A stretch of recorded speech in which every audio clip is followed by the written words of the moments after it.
मेरे प्यारे भाई बहनों, मेरे एस्ट्रो ज्योतिष हिंदी चैनल में आप सभी का स्वागत है। सभी भाई बहनों को मेरी तरफ से हाथ जोड़कर राम राम। सभी भाई बहनों से मेरा निवेदन है कि मेरे चैनल को सब्सक्राइब करें, बेल आइकन दबाएं, जिससे मेरी सारी वीडियो समय पर आपको मिलती रहें। और किसी भी भाई बहन को अपनी कुंडली के बारे में जानकारी लेनी हो, फ्री आपको जानकारी जाए, कमेंट बॉक्स में कमेंट करें और आपको जानकारी दी जाएगी।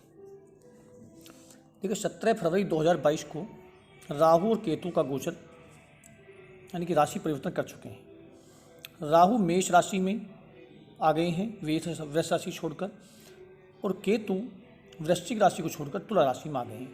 यह हमेशा ग्रह वक्री चलते हैं, तो इन ग्रहों का जो अपना राशि परिवर्तन होता है उसका इफेक्ट बहुत अधिक पड़ता है सभी के जीवन पर। तो मैं मेष से मीन राशि तक राहु का और केतु का दोनों का फल को बताऊंगा। अब देखिए, मेष राशि वालों के लिए जो राहु है वो प्रथम भाव से गुजरेंगे, राशि पर से गुजरेंगे। तो राहु का पहले भाव में मेष राशि का जो गोचर होगा उससे क्या क्या होगा। देखिए, आपके मान सम्मान में वृद्धि होगी, धन संपत्ति आपकी बढ़ेगी, संतान तथा पुत्रों के और अपने धन में वृद्धि होगी। परंतु चंद्रमा के साथ गोचर करने के कारण, क्योंकि राशि के साथ गोचर कर रहा है, इसके कारण थोड़ा मानसिक तनाव और माता का स्वास्थ्य थोड़ा खराब रह सकता है और सारी चीज़ें सही रहेंगी। इसी प्रकार से मेष राशि वालों के लिए जो केतु का गोचर है वो सप्तम भाव में होगा। तो आपके केतु के गोचर के कारण आपको सरकार से सहायता मिलेगी, राज्य से लाभ प्राप्त होगा, मान सम्मान में वृद्धि होगी, आपका व्यापार अचानक बढ़ जाएगा, धन लाभ होगा और यात्रा सफल रहेगी, और स्त्री का पूर्ण सुख आपको मिलता नजर आ रहा है।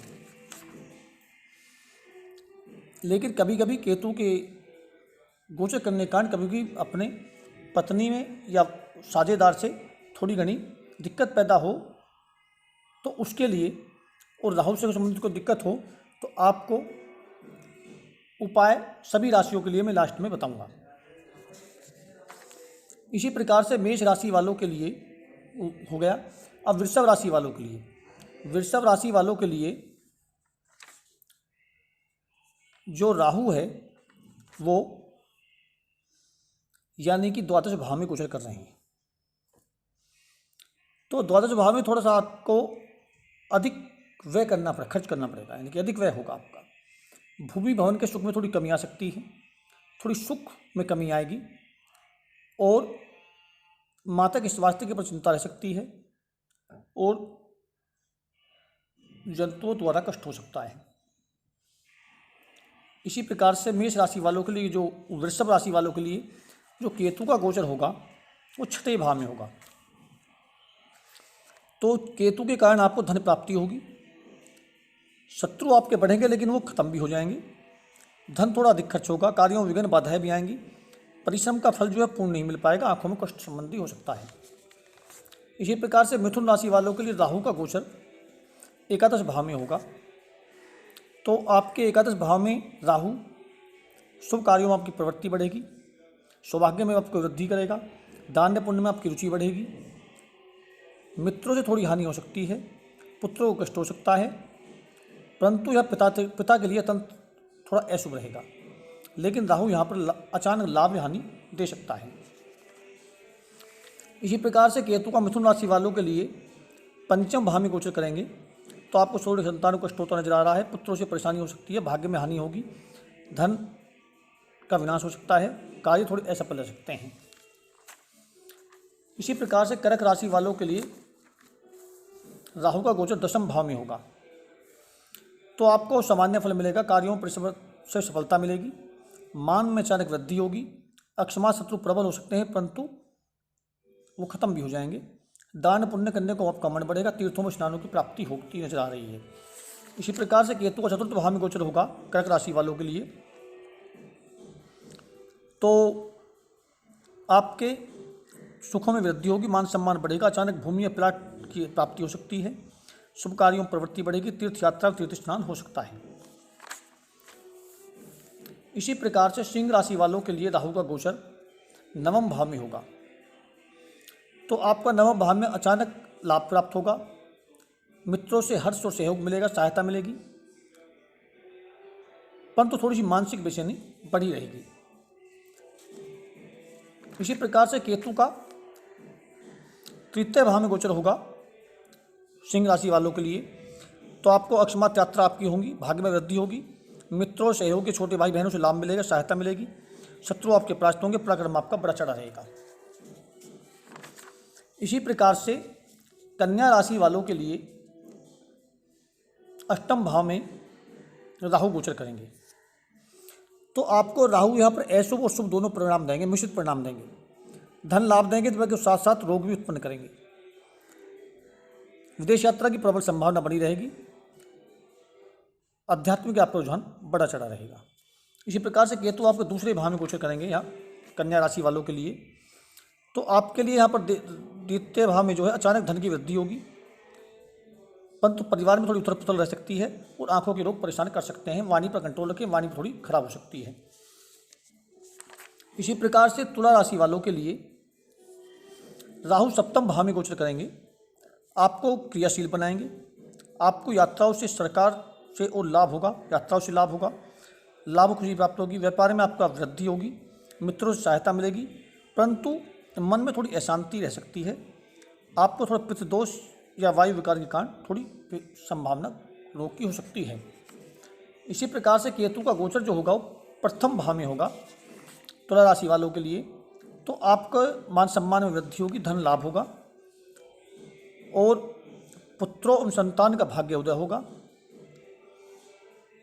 यहाँ पर थोड़े चंद्र के साथ में केतु अगर राशि पर गोचर करेंगे तो यहाँ पर थोड़ा सा आपको रोग और चोट आदि लगने के भय बना रहेगा, थोड़ी सी हानि की भी संभावना है।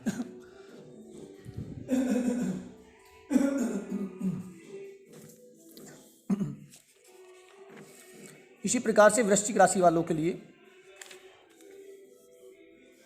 षष्ठम भाव में राहु गोचर करेंगे, तो आपको सुखों की प्राप्ति होगी, आपको शत्रुओं से पीड़ा शांत होगी, परंतु थोड़ी सी मान हानि हो सकती है, धन हानि भी थोड़ी हो सकती है, आपको कष्ट रह सकता है, परंतु कई व्यंजनों की प्राप्ति भी होगी। यानी कि आपको 70% अच्छा मिलेगा, 30% थोड़ी कमी हानि हो सकती है। केतु का गोचर यहाँ पर 12वें भाव में होगा वृश्चिक राशि वालों के लिए, तो आपको भय और निराशा का वातावरण बना रहेगा, खर्चे आपके अधिक हो जाएंगे, थोड़ी सुख में कमी आ सकती है, मातृभूमि से वियोग करवा से हो सकता है, मन में बेचैनी या शांति बनी रहेगी, परंतु यहाँ पर स्त्री का सुख आपको पूर्ण मिलेगा। धनु राशि वालों के लिए राहु पंचम भाव में गोचर करेंगे, तो आपको धन ऐश्वर्य में अकस्मात वृद्धि होगी, लॉटरी सट्टा आदि से धन लाभ होगा, भाग्य में वृद्धि होगी, परंतु चंद्रमा पर दृष्टि होने के कारण थोड़ा मानसिक तनाव रह सकता है। केतु का गोचर जो होगा एकादश भाव में होगा धनु राशि वालों के लिए, तो आपका मान यश बढ़ेगा, ख्याति प्राप्त होगी, धन लाभ होगा, मित्रों रिश्तेदारों से लाभ रहेगा, पुत्र संतान का सुख मिलेगा, प्रेम आनंद की प्राप्ति होगी, लॉटरी या सट्टे से अचानक लाभ की संभावना बनी हुई है।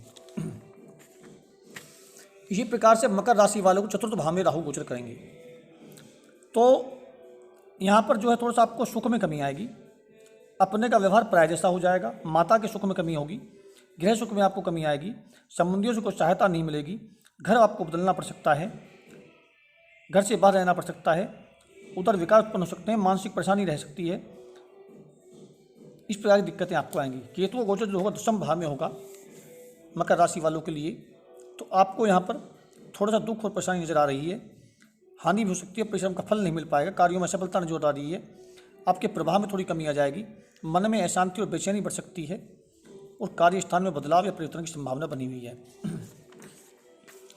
कुंभ राशि वालों के लिए तृतीय भाव में राहु गोचर करेंगे, तो आपका शरीर निरोग रहेगा, धन की प्राप्ति होगी, धन अचानक आपको लाभ होगा, आपका भाग्य उदय होगा, शत्रु परास्त होंगे, पराक्रम में आपकी वृद्धि होगी, भाइयों से सहायता और लाभ मिलेगा और सुख की समृद्धि बढ़ेगी।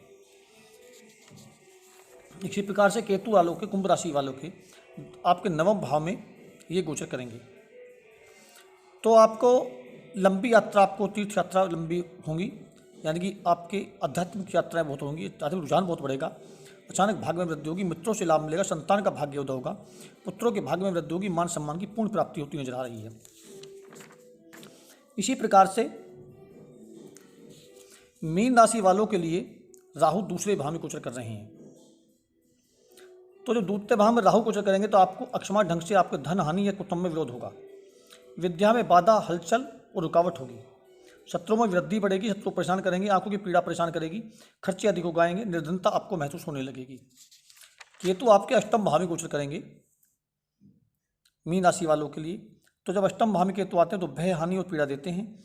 अचानक धन की हानि होती है, विदेश यात्रा की संभावना बनी हुई है, बच्चों को कष्ट होता है, गुप्त रोग या गुदा के रोग की संभावना पूर्ण रूप से बनी हुई है। मैंने आपको ये मेन समस्याएं राहु केतु के गोचर के परिणाम के बारे में बताई प्रत्येक राशि के लिए कि राहु का गोचर क्या हो। साथ साथ मैंने बताया है कि इस राशि के लिए राहु का गोचर क्या परिणाम देगा और केतु गोचर भी साथ उसके बताया क्या परिणाम देगा।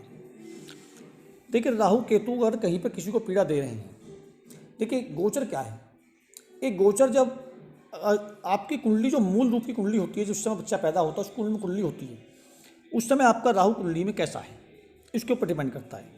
आपकी दशा अंतरदशा कौन चल रही है उसके ऊपर डिपेंड करता है। आपका राहु केतु को अच्छा मतलब गोचर आपका बढ़िया है कुंडली में, परंतु दशा अंतरदशा खराब चल रही है, जब मूल कुंडली में आपकी खराब है तो अच्छे परिणाम नहीं दे पाएगा। आपकी मूल कुंडली में बढ़िया है, आपकी दशा अंतरदशा जब अच्छी चल रही है और आपके गोचर में बढ़िया चल रहा है तो आपको पूर्ण रूप में 100% फल देकर जाएगा। इस चीज़ का महत्व होता है।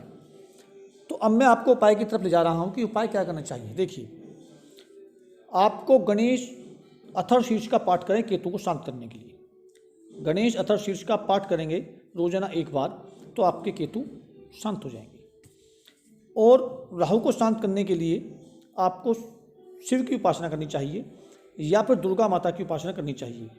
ओम दुम दुर्गाय नमः का मंत्र का जाप करें 108 बार, या फिर नमः शिवाय नमः शिवाय नमः शिवाय इसका जाप कर सकते हैं 108 बार। यदि नहीं तो आप ओम भैरवाय नमः, ओम भैरवाय नमः इसका जाप भी 108 बार कर सकते हैं। इन तीनों देवताओं में से कोई सा भी एक मंत्र ले सकते हैं। मंत्र एक आपके लिए राहु को शांत करने के लिए काफ़ी होगा। आपको कुत्तों को सेवा करनी चाहिए, कुत्तों को कुछ ना कुछ डालना चाहिए हर शनिवार को, या रोजाना जाना अच्छी बात है, नहीं तो हर शनिवार को डालना चाहिए, उससे भी राहु केतु आपके शांत होंगे। आपको मछलियों को आटा डालना चाहिए, मिठाई गोली डालनी चाहिए, उससे भी राहु केतु शांत होंगे। आप सतनाजे का दान कर सकते हैं, उसके भी राहु केतु शांत होते हैं। गौ माता की सेवा करें, उससे भी राहु शांत होंगे। मैंने आपको कई उपाय बताए। आप हनुमान जी की पूजा करें, सुंदरकांड का पाठ करें, आप उससे भी राहु केतु शांत होंगे। मैंने आपको पूजा भी बताई और उपाय भी बताई। आप इनमें से कोई भी एक पूजा ले सकते हैं और एक उपाय कर सकते हैं लगातार कंटिन्यू। तो आपको समस्या जो आ रही हैं राहु केतु गोचर के कारण, वो समस्या आपकी दूर हो जाएंगी। आप निस्वार्थ ईश्वर के प्रति श्रद्धा और भाव से ये उपाय को करें। 100 के 100% आपको जिसकी भी देव की उपासना करेंगे आप, वो अवश्य आपको फलदायी होगी और आपकी राहु केतु आप पर इतना पूरा निर्भर पालेंगे। सबसे पहले अपने मस्तिष्क के विचारों पर कंट्रोल करना चाहिए, क्योंकि ये भ्रमित करते हैं, तो आपको भ्रम से बचना चाहिए। यदि आपके कर्म अच्छे हैं तो राहु केतु आपको और भी अच्छा फल देकर जाएंगे। सबसे बड़ी कर्म की बात होती है। कर्म अगर आपका अच्छा है तो कोई भी ग्रह आपको कोई परेशान नहीं कर पाएगा। ग्रह कभी परेशान नहीं करते, कभी ग्रह किसी को पीड़ा नहीं देते, ये केवल आपके कर्म पीड़ा देते हैं। जब कुंडली या बच्चा पैदा होता है, उसकी कुंडली में जब ये ग्रह गोचर लगकर आते हैं तो क्या है वो आपको संकेत के रूप में मिलते हैं कि आपने पिछले जन्म में ये कर्म किया, उसके कारण ये आपको पीड़ा कारण देंगे या अच्छा फल देंगे। जैसा आपने कर्म किया जिसके इष्ट अनुसार, तो उसके फल आपकी कुंडली में लग कर आता है और वो संकेत होता है। तो उसको संकेत को ही समझकर आपको उपाय करने चाहिए, तो आपको अच्छे कर्म करने चाहिए जिससे कि आपकी कुंडली में ये अच्छे प्रबल आएँ, आपकी संतान हो उनकी भी कुंडली में अच्छे मूल रूप से प्रबल होकर आएँ। क्योंकि कर्म बहुत बड़ी चीज़ होती है। कर्म अच्छे तो ग्रह भी अच्छे। आपकी कुंडली में कितने भी ग्रह बेकार बैठे हों, परंतु आपके कर्म अगर प्रबल हैं, अच्छे हैं, ईश्वर के प्रति श्रद्धा भाव है, अपने इष्ट के प्रति श्रद्धा भाव में माता पिता की सेवा करते हैं, तो आपके ग्रह भी एक बार को पलट जाएंगे, कुछ नहीं कर पाएंगे। परंतु कर्म सबसे बड़ी चीज़ है। कर्म को आपको बदलना चाहिए, अच्छे कर्म करने चाहिए, ईश्वर के प्रति आस्था आध्यात्मिक बनना चाहिए, तो आपके ग्रह भी अच्छे होंगे। अब मैं अपनी वाणी को विराम देता हूँ। सभी भाई बहनों को राम राम, धन्यवाद।